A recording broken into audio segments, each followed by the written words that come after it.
भाई स्वागत है आप सभी का हमारे YouTube चैनल केमिस्ट्री अड्डा पर। तो आज का हमारा टॉपिक है इंफ्रारेड स्पेक्ट्रोस्कोपी। ये हमारे BSc third year physical chemistry का टॉपिक है। तो चलिए इसको स्टार्ट करते हैं। तो चलिए सबसे पहले इंफ्रारेड स्पेक्ट्रोस्कोपी को एक डायग्राम की हेल्प से समझते हैं। तो मान लीजिए यहाँ पर हमारा कोई भी सब्सटेंस लिया गया है। तो जब इन सब्सटेंस से हमारा कोई भी IRS टकराता है तो इन सब्सटेंस में उपस्थित छोटे छोटे मॉलिक्यूल इन IRS के कुछ भाग को अपने अंदर अवशोषित कर लेते हैं और कुछ भाग को इस तरह से बाहर पारगमित कर देते हैं। देखिए फिर से यहाँ पर क्या हो रहा है, हमने यहाँ पर कोई भी सब्सटेंस लिया है। तो जब हमारा IRS इन सब्सटेंस में उपस्थित इन छोटे छोटे मॉलिक्यूल से टकराता है तो इन IRS के कुछ भाग को हमारा ए मॉलिक्यूल अपने अंदर अवशोषित कर लेते हैं और कुछ भाग को इस तरह से पारगमित कर देते हैं। तो इन IRS को जब हमारे मॉलिक्यूल अपने आप में अवशोषित कर लेते हैं तो होता क्या है, इनके अंदर विभिन्न प्रकार के वाइब्रेशन और रोटेशन स्टार्ट हो जाता है।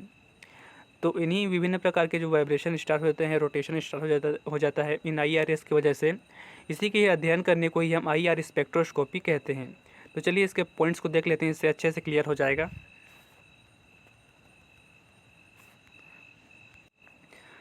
वह क्षेत्र जो दृश्य क्षेत्र और सूक्ष्म तरंगे के बीच में होता है उसी को हम इंफ्रारेड स्पेक्ट्रोस्कोपी कहते हैं। तो जैसे हमने प्रीवियस लेक्चर में टाइप्स ऑफ स्पेक्ट्रम में देखा था कि हमारा विजिबल लाइट और माइक्रोवेव के बीच में हमारा इंफ्रारेड रेडिएशन होता है। देन नेक्स्ट पॉइंट है हमारा, इन विकिरणों की तरंग दैर्ध्य काफ़ी अधिक होती है लेकिन एनर्जी बहुत कम होती है। तो इन विकिरणों की जो वेव लेंथ होती है काफ़ी अधिक होती है लेकिन एनर्जी बहुत कम होती है।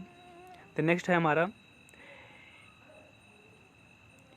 इन विकिरणों को जब किसी कंपाउंड में से होकर गुजारा जाता है तब कंपाउंड के मॉलिक्यूल इन विकिरणों के कुछ भाग को अपने अंदर अवशोषित कर लेते हैं। जैसे कि हमने यहाँ पर देखा, इस डायग्राम में हमने देखा कि इन IR रेडिएशन के कुछ भाग को हमारा ये मॉलिक्यूल अपने आप अवशोषित कर लेते हैं। उसके बाद है हमारा, यह एक प्रकार का अवशोषण स्पेक्ट्रम। तो एक प्रकार का हमारे अवशोषण स्पेक्ट्रम होता है। इनके कुछ भाग को अवशोषित कर लिया जाता है एवं शेष भाग को पारगमित कर दिया जाता है। तो इनके कुछ भाग को अवशोषित कर लिया जा रहा है और कुछ भाग को ट्रांसफ़र कर दिया जाता है। मॉलिक्यूल जब इन विकिरणों को अवशोषित करते हैं तो उनमें विभिन्न प्रकार के कंपन होते हैं। तो जैसे मैंने अभी आपको डायग्राम में बताया कि जब ये मॉलिक्यूल ये IRS को अपने अंदर अवशोषित करते हैं तो उनमें विभिन्न प्रकार के कंपन और वाइब्रेशन स्टार्ट हो जाते हैं। देन है हमारा, इन मॉलिक्यूल में बहुत प्रकार के बॉन्ड पाए जाते हैं और प्रत्येक बॉन्ड में कई प्रकार के कंपन होते हैं, इसलिए IR स्पेक्ट्रम की स्टडी करना अत्यंत जटिल होता है। तो इन मॉलिक्यूल में जो है बहुत प्रकार के बॉन्ड पाए जाते हैं। इन छोटे छोटे मॉलिक्यूल बहुत प्रकार से बॉन्ड से आपस में जुड़े होते हैं, तो इनमें विभिन्न प्रकार के कंपन होते रहते हैं, इसलिए हमारा जो IR स्पेक्ट्रम की जो स्टडी करना होता है वो हमारा कठिन हो जाता है। देन है हमारा IR स्पेक्ट्रम का निर्धारण। तो चलिए देखते हैं हमारा IR स्पेक्ट्रम हम किस प्रकार से निकाल सकते हैं, उसको देखते हैं। तो हमें IR स्पेक्ट्रम निकालने के लिए हम डबल बीम स्पेक्ट्रोफोटोमीटर का इस्तेमाल करते हैं। तो सबसे पहले हमारा IR सोर्स होता है, इधर से हमारा इंफ्रारेड रेडिएशन आता है। तो इन रेडिएशन को हम इस प्रकार से दो बराबर किरण पुंजों में विभक्त कर देते हैं। दो बराबर किरण पुंजों में इसको हम बांट देते हैं।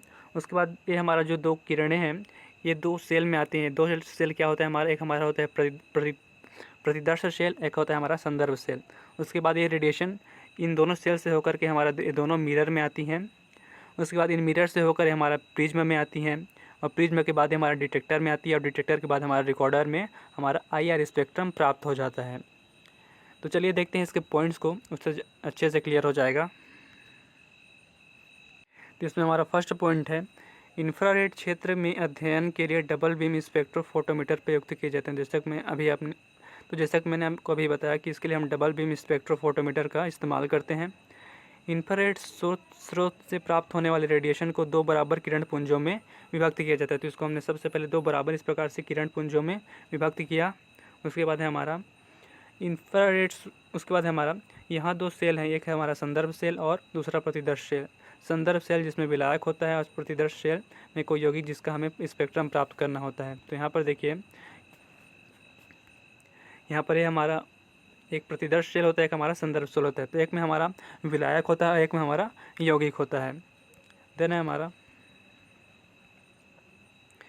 विकिरण इन सेल एवं मिरर में से होकर प्रिज्म में प्रवेश करती है और वहाँ से निकलकर डिटेक्टर से होकर जाती है। तो हमारा जो रेडिएशन है उसके बाद इन सेल से होकर के हमारे इस मिरर में आती हैं, मिरर के बाद हमारे प्रिज्म में आती हैं, प्रिज्म के बाद हमारे डिटेक्टर में चली जाती हैं, उसके बाद रिकॉर्डर में हमारा IR स्पेक्ट्रम प्राप्त हो जाता है।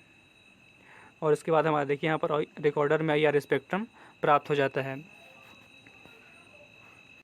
तो यह था गाइस आज का हमारा टॉपिक। यदि वीडियो पसंद आया होगा तो गाइस लाइक, सब्सक्राइब और शेयर ज़रूर करें। Thank you guys.